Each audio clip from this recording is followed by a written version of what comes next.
1929년 노벨 문학상을 받은 토마스 만은 이런 말을 했습니다. 믿음은 고통 속에서 빛나는 별이다.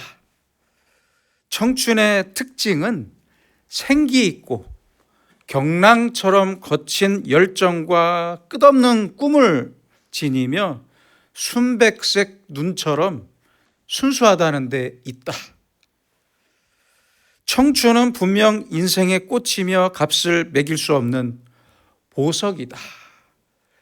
역시 노벨 문학상을 받은 사람다운 표현인 것 같습니다.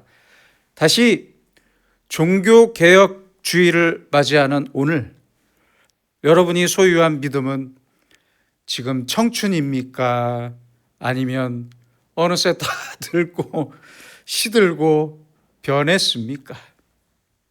기독교, 즉 개신교를 영어로 말하면 프로테스탄트입니다.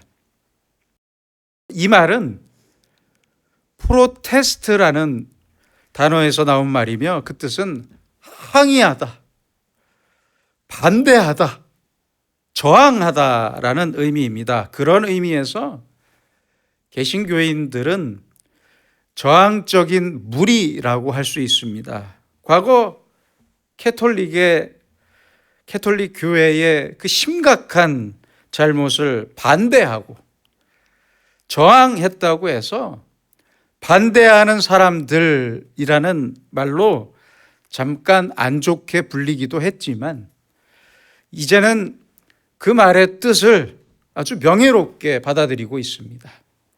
어떤 면에서 우리는 이 저항을 생명력으로 받아들이고 있습니다. 일제강점기에도 많은 사람들이 독립운동을 위해 목숨을 잃어야 했는데 사실 독립운동에 목숨을 바친 분들을 조사해 보니까 대부분의 사람들이 기독교인들이었습니다. 그게 사실이었습니다. 우리는 모두 프로테스탄트, 저항하는 사람들입니다. 이것은 바로 우리가 살아있다는 증거이기도 합니다. 그렇다면 프로테스탄트인 그 기독교인들이 저항하는 그 마음은 무엇이고 무엇을 이루기 위해 저항하는 것입니까? 무엇을 개혁해야 하고 왜 개혁해야 하는 것입니까?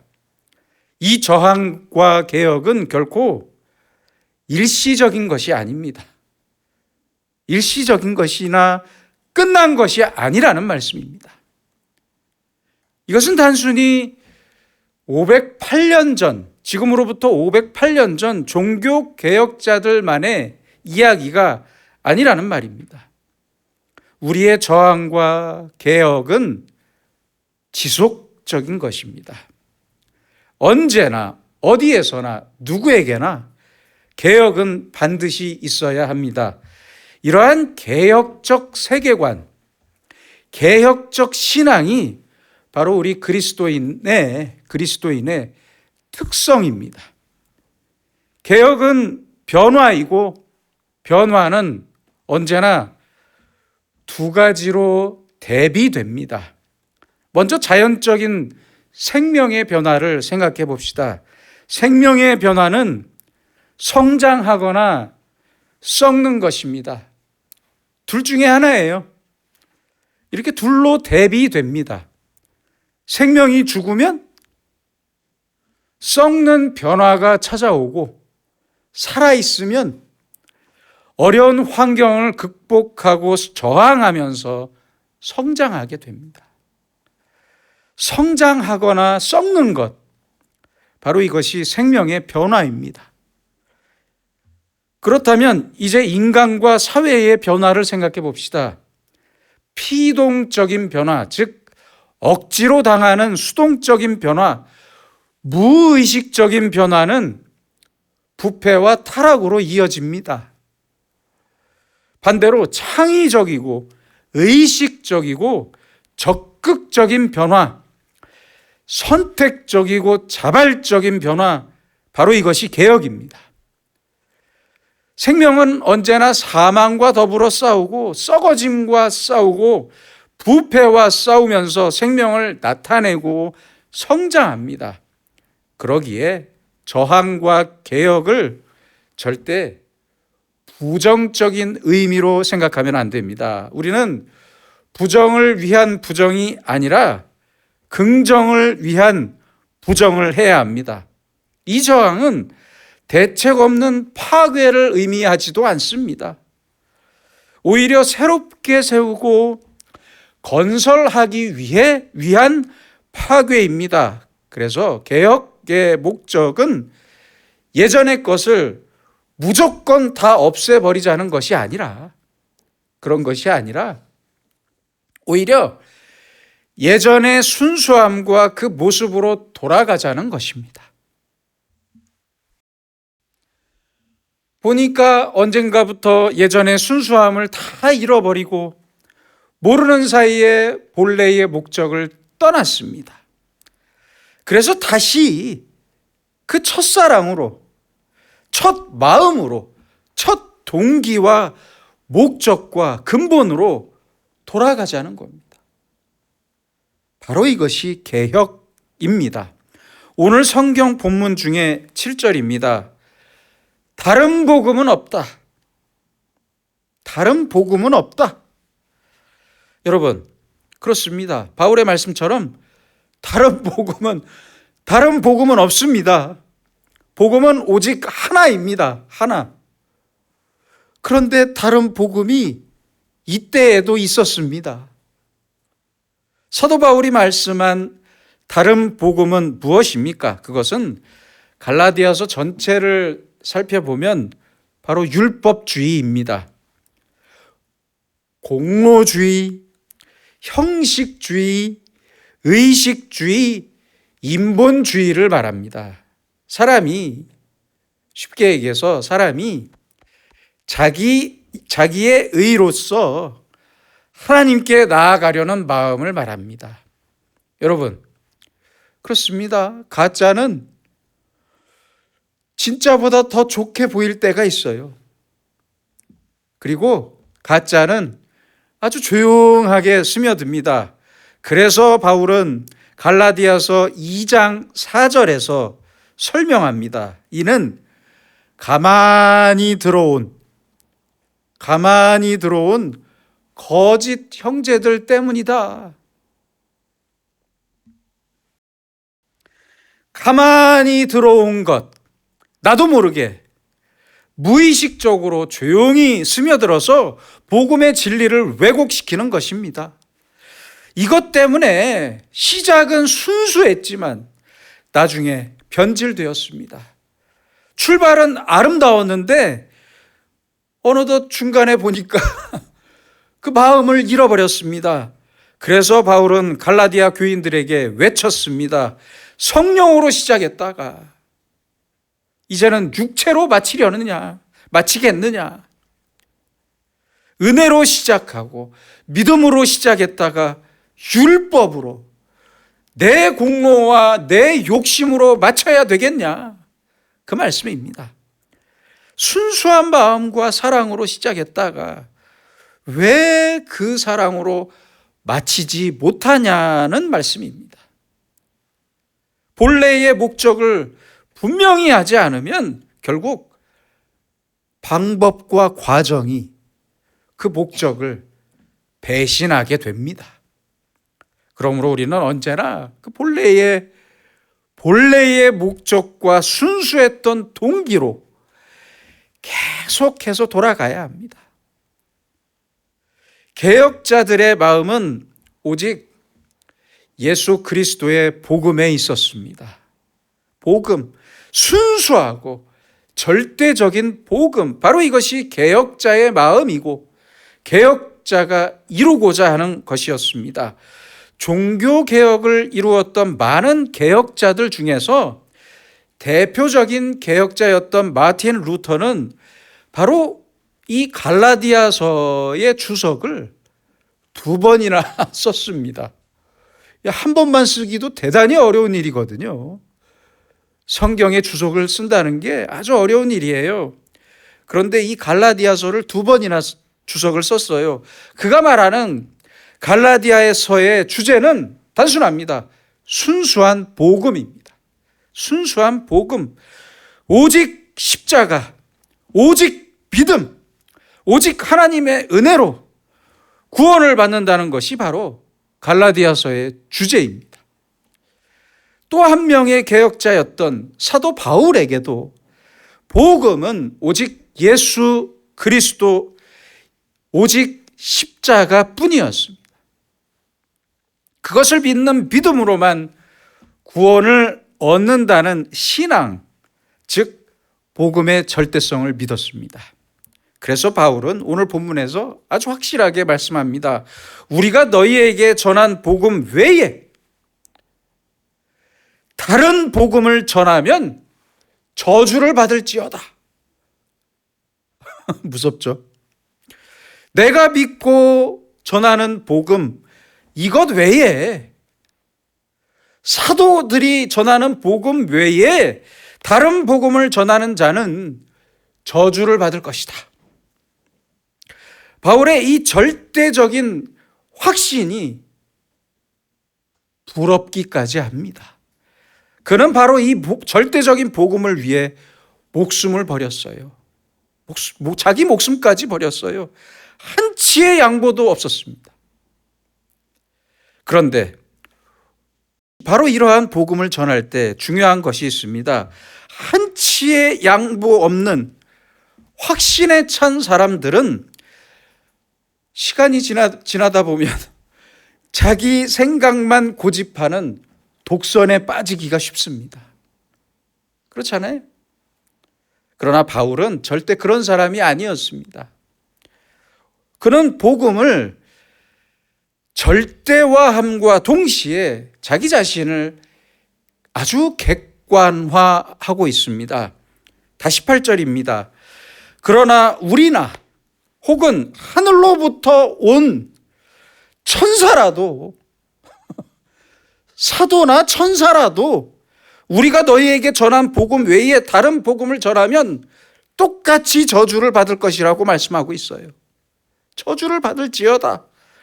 다른 복음을 전하면 천사뿐만 아니라 사도인 우리도, 나까지도 저주를 받을 것이다. 바울의 위대함이 바로 여기에 있습니다. 자신의 상대성에 비추어 복음의 절대성과 순수성을 강조했습니다. 왜냐하면 언제나 진리는 절대화될 때 그 능력이 있기 때문입니다. 사랑을 생각해 보세요. 사랑이 절대화될 때 행복이 있습니다. 그렇잖아요. 진리도 그래서 절대화될 때 생명이 있습니다. 뭐 이것도 옳고 저것도 옳을 때는 아무것도 진리가 될 수 없습니다. 그렇잖아요. 답답하고 고집스럽게 보일 때도 있겠지만 이런 절대적인 확신 속에 능력이 있습니다. 현대인들을 보세요. 현대인들은 뭐 이렇다 저렇다 네 아니요라는 말 대신 무슨 말을 많이 써요? 글쎄요. 모르겠어요. 바로 이런 상대주의가 현대인을 나약하게 만듭니다. 진리에 대한 희미한 생각 때문에 결국에는 아무런 결론도 만들지 못하고 맙니다. 이러한 상대주의에는 그 어떤 안정도 있을 수가 없습니다. 우리가 추구하는 진리는 그래서 언제나 절대적인 진리여야만 합니다. 미국 스탠퍼드 대학교 경영대학원의 이타마 시몬슨 교수는 자신의 책인 절대가치에서 소비자로서의 현대인들에 대해서 말하고 있습니다. 소비자들은 특별한 선호를 가지고 있지 않고 쉽게 영향을 받으며 비합리적으로 행동하는 경향이 있고 진정한 가치를 평가하지 못한다.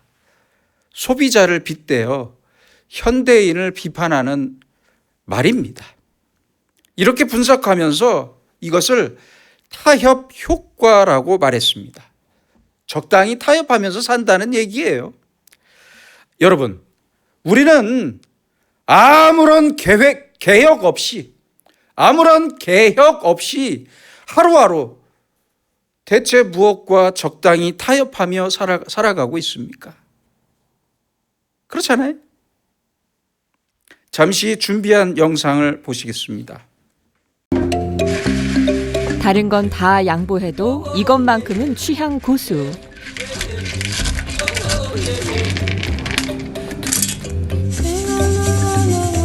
깔기단에게 커피는 손맛. 깨끗이 씻은 원두를 전용 프라이팬에 볶기 시작한다. 에티오피아에서는 커피가 밥만큼이나 중요한 음식이다.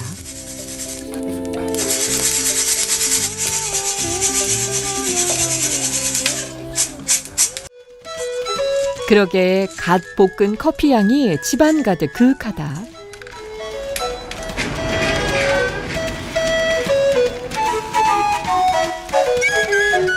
성미 급한 사람은 한 잔 얻어먹기도 힘든 과정.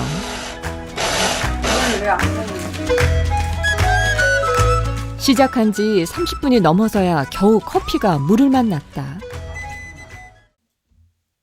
보신 영상은 KBS 인간극장에 출연했던 에티오피아에서 한국으로 시집온 깔기단 씨의 이야기인데요. 다른 건 다 양보해도 커피만큼은 양보하거나 타협하지 않았습니다. 그녀에게는 커피가 진리였기 때문입니다. 마틴 루터도 종교 재판을 받는 그 위험한 순간에 재판장 앞에서 이렇게 말했습니다. 하나님이여, 제가 여기 서 있습니다.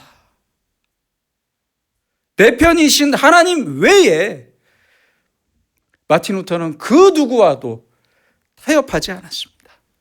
내가 믿는 말씀이 절대적인 복음이고 내가 하는 일이 하나님의 뜻이며 이 개혁이 나의 사명이라면 타협하지 않고 이 자리에서 죽어도 좋다는 말입니다. 바로 이 마음이 개혁자의 마음이고 이루고자 하는 것이었습니다. 홍수 전에 노아도 그렇죠? 그랬고 뜨거운 불 앞에 섰던 다니엘과 세 친구도 사도 바울도 예수님도 한결같이 바로 이 길을 가셨습니다. 이런 신앙에만 순교가 있습니다. 디모데후서 3장 12절입니다. 무릇 그리스도 예수 안에서 경건하게 살고자 하는 자는 박해를 받으리라. 맞습니다. 올바르고 경건하게 살려고 하는 사람에게는, 경건하게 사는 사람에게는 핍박이 있습니다. 핍박이 없을 수가 없어요. 받을 수밖에 없어요.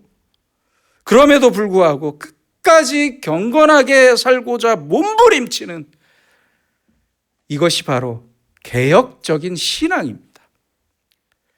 그래서 개혁자들이 이루고자 했던 둘째는 하나님의 의입니다. 개혁자들의 관심은 돈도 물질도 건강도 장수도 성공도 명예도 아니었습니다. 오직 의롭다 하심, 바로 이것뿐이었습니다. 하나님과의 바른 관계, 이것뿐이었어요.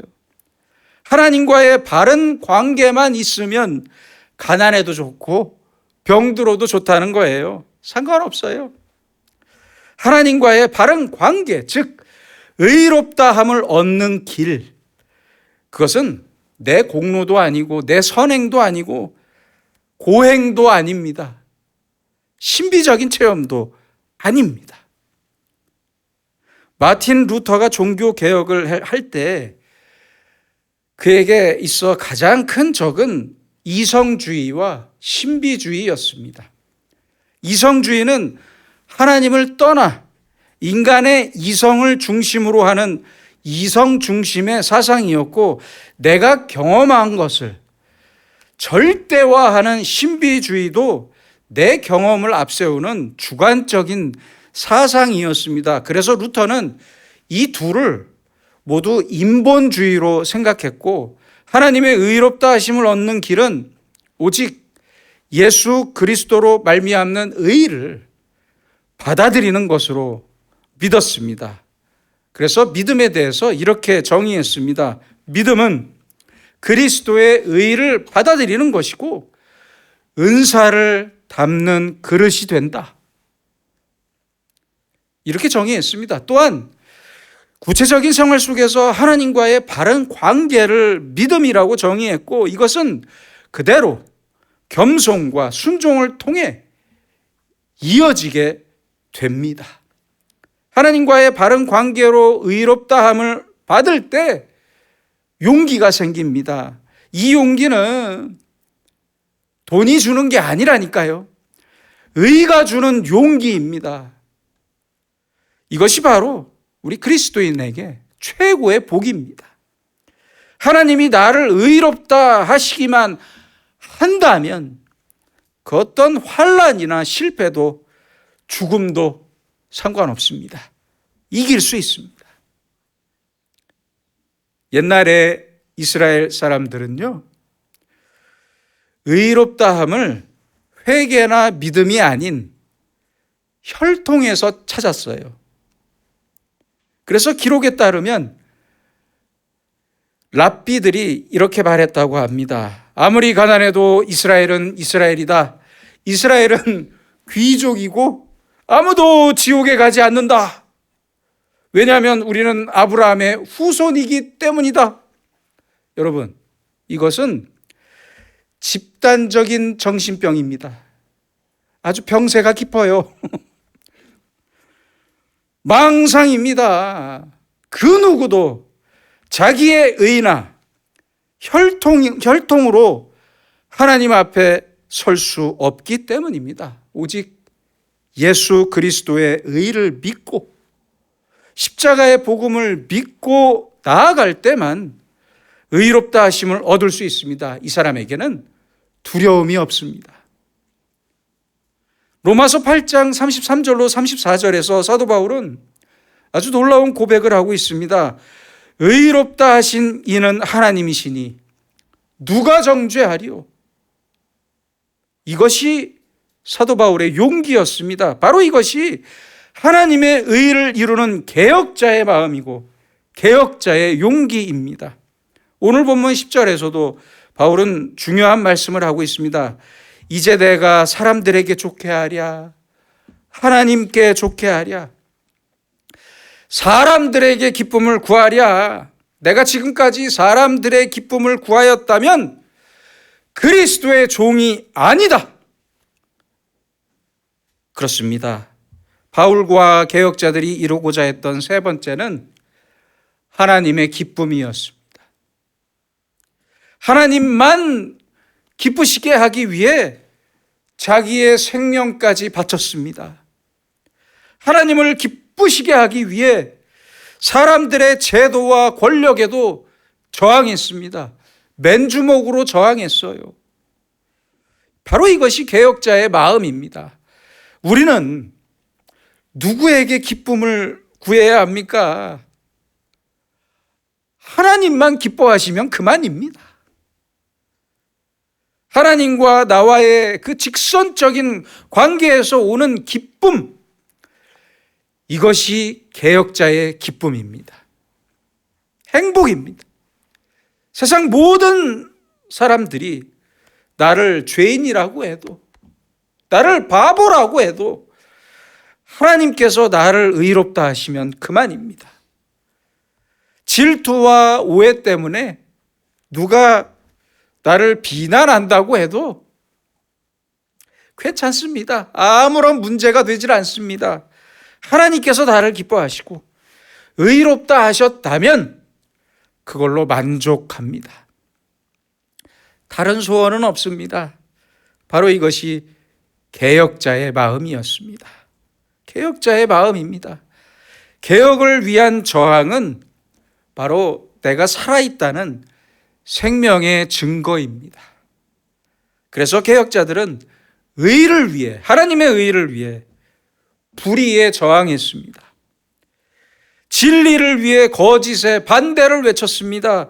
하나님의 의를 위해 자기의 의를 부정했고, 예수 그리스도의 십자가의 의를 얻기 위해 그리스도와 함께 자기를 십자가에 못 박아 버렸습니다.